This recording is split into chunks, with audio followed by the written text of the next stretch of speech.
আচ্ছা, আমাদের শরীর খারাপ হলে তো আমরা ওষুধ খাই, আর মন খারাপ হলে হয়তো আমরা নিজেদের পছন্দের কোনো কাজ করি, আর যিনি আমাদের শরীর আর মন দুই ঠিক করতে পারেন তাকে স্মরণ করি। আর আমার এই কাজটা এই দুটোকে মিশিয়েই করা একটা কাজ।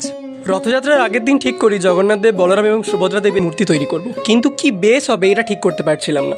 তখন আমার মিস্ট্রি বক্স থেকে এই 3টে ওষুধের শিশি পাই। তারপর ওগুলোকে গরম জলে ভালো করে ধুয়ে স্টিকারগুলোকে তুলে দিই। মূর্তিগুলোর দেহ এবং ফেস বানাতে আমি ইউজ করেছি এখানে জোভির ক্লে। এটা একদম নন স্টিকি আর খুব তাড়াতাড়ি এটাকে মোল্ড করা যায়। একটু ভালো করে শুকিয়ে যাওয়ার পর ক্লের সাহায্যে হাত এবং মুখটা জুড়ে নিই। বেস কালারটা আস্তে আস্তে শুকিয়ে যাওয়ার পর ভালো মতো করে রং করে নিই। রং করার পর মূর্তিগুলো বেশ খালি খালি লাগছিল, তাই ড্রেস ডিজাইনিং কোর্সের হাতেখড়িটা এখান দিয়েই শুরু করি। আর সবশেষে ওষুধের ঢাকনার সিলের ওপর কিছু সুতো আর স্টোন জড়িয়ে মুকুট তৈরি করে নিয়েছিলাম।